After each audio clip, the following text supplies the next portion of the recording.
Hey, what's going on, Internet's Khalif here. I got another story to talk about with you guys over here on This Place is Weird. We got an article from the New York Post, whether that's your favorite tabloid or not. I thought this was an interesting story. Yeah, let's go ahead and read the article. This is from the other day, January 5th. Florida resident tells quote-unquote woke New Yorkers to head back north in scathing letter. I got this more easily readable version over here because it's got a lot of stuff going on the other page. Hopefully, don't let the white burn your retinas. I apologize. Florida resident tells woke New Yorkers to head back north in scathing letter. An angry Floridian has a message for their snowbird neighbors. If you're woke, go back to New York. A number of cars with New York license plates parked on Palm Beach streets received notices on their windows over the weekend urging them to leave if they lean left politically, police said. If you're one of those quote-unquote woke people, leave Florida. You will be happier elsewhere, as will we. Misreads reads the missive typed in missive. That's a new word. Typed in all capital letters. The threatening letters were found on cars parked along Sunrise Avenue, Bradley Place, and Seaview Avenue in the ritzy seaside enclave about an hour north of Fort Lauderdale. That's long been a beloved locale for New Yorkers who head south for the winter. Concerned citizens reported the letters to the Palm Beach Police Department on Sunday, but after a brief investigation, cops determined a crime hadn't been committed. Residents were concerned about the lack of civility and respect for personal property. We understood that concern, and that's why we started to look into the matter, but we determined it was, ellipses, whatever, it was non-criminal in nature, unquote. Captain William Rothrock, the department's public information officer, told the Post by phone Wednesday, quote, as uncivil as it may be and not characteristic of our community, it is not a crime. Rothrock couldn't confirm how many cars had been targeted, but said only vehicles with out-of-state license plate received a note, the quote-unquote majority of which bore New York plates. While the nasty notes weren't criminal, residents took umbrage at the less than welcoming messages. Quote, America was founded on freedom of religion and thought, a former New Yorker who now lives in Palm Beach told the Palm Beach Daily News, which first reported the notices. Floridians have had it with quote woke transplants from the north. A threatening letter. Oh, sorry, that's the caption for this picture. Jeez, this is so unreadable. We have seen that there are many people willing to follow through on such dangerous and threatening messages, continued the resident, who didn't share their name due to safety concerns. Quote, this behavior is another sign that our democracy is in peril. Sorry, I could oh man, sorry, democracy is in peril. So I find it funny that they somebody also a former New Yorker who lives in Palm Beach said America was founded on freedom of religion and thought. Okay, so things that popped up to me when I was looking at this is a little bit nicer for you guys to look at over here. Things that I thought of when this came across the desktop or whatever. I was thinking of cultural civil war, the pendulum swing from left to right in the Overton window in this country, and then also the idea of like woke being an actual pejorative. It might, if somebody were to have, I think what this person was doing was just putting letters on people's windshields or whatever, kind of like a flyer. It's like, obviously that's not a crime. Like, even if he's putting some shit that's not that you don't like on there, it's not, just advertising like that would be illegal then.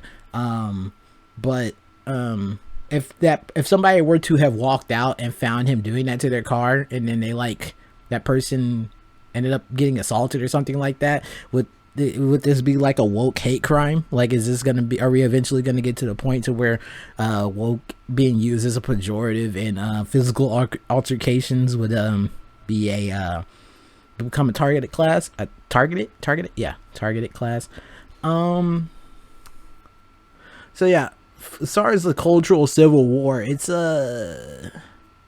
I don't know, it's a little concerning that you would think that people might escalate this to to violence if they dislike people from New York moving into their town based on just them being from New York. I mean, I know there's a lot of people fleeing Texas and Florida. I mean, fleeing to Texas and Florida from New York and California.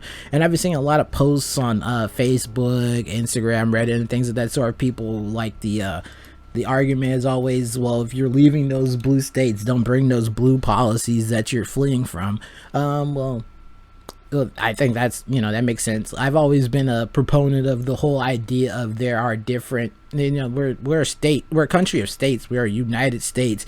We're not supposed to have an overarching federal culture and overarching like federal political landscape that just like dominates every local jurisdiction, local communities, needs and things of that sort. And I think we're all best served whenever we try to keep things as small as possible, and things where each community is taking care of itself, and because each community has its own needs that needs to be addressed, and the different cultures in different states makes us it makes us all more diverse, diversity of thought, diversity of perspective and all that stuff. But I think, like, I've always loved the idea of different places, like different states in the country being, like going to different countries, like different worlds, going to Colorado and being in snow and things of that sort, going to New England and having that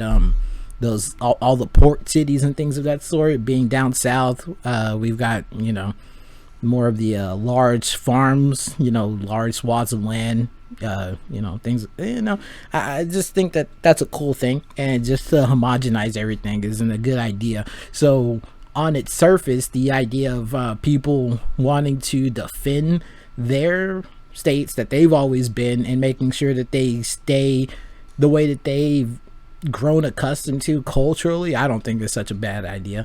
One of the things I wanted to address is somebody mentioned that they think that woke is a catch-all term for people that lean left politically, whereas that's not necessarily true. I mean, I could see it from the out. I mean, so there's such a cultural disconnect between people on the left and right in this country, and even from like people that are not like super far left culturally, and people that are more moderate and centrist liberal. So like a lot of people, I know, I do a lot of reading in the comment sections and right-wing circles and stuff, and they have a very bad, I see a very bad pattern of them conflating the term liberal with the sort of quote unquote what this woke ideology is. Of the woke ideology would be more associated with labeling everything white supremacy, things being all tied into systems of oppression and things of that sort, whereas leaning left politically is more so like believing in like welfare state, gay marriage, or I don't know. It's been so long. It almost feels like the what I consider liberal things are kind of conflated with what moderates are now, because the things have been pushed so far left that you're not considered on the left if you don't think things like abortion is healthcare and that needs to be paid for by the state. Like if you don't think that transgender people should compete with women in sports and things like that makes you not on the left politically, when those are things that are much further to the left on the actual spectrum. But so that doesn't mean that this person that is ending up putting these cars on these people's, or putting these notes on people's cars, knows that. They might be one of the people that would presume someone that just has, say, like a gay pride flag or a trans pride flag, or is trying to push for legalization of certain drugs or some sort, that might be what this person putting the notes on people's cars considers woke. But I don't know if that's and that's a weird thing. All these political terms, all these labels we have, all mean different things depending on where you fall on the spectrum yourself, where the people you've interacted with, and the media that you consume and things of that sort. It's all so muddled, man. Like, I miss the days when I didn't know anything about politics, and I was just a dumb gamer dude, just like in my head in the sand, just hanging out with the homies, just making inappropriate jokes, not caring about stuff, thinking cops are killing everybody. I miss those days. But now, it's a brave new confusing world. But I don't know. I feel like I didn't address everything I wanted to, but I also don't want to be editing for 20 hours, so I'm gonna just leave it at that. Hit me up in the comment section. Let me know what you guys think about the potential, like the whole overarching cultural civil war that we've got going on in this country. We got people like actually trying to actively discourage people on the other side culturally from being in their areas of residence, which is I don't know, I would consider that something culturally civil war-ish. What do you think about the potential of the pendulum swing from left to right culturally? Do you fear that people are going to start losing their minds on the right side, going back to gay people or the devil and all that stupid shit, or is it going to balance itself out in the middle with the rational moderates, me, the enlightened centrists and shit like that? Anyways, that's it. See you guys next time. Take care. Someday I'm gonna have you.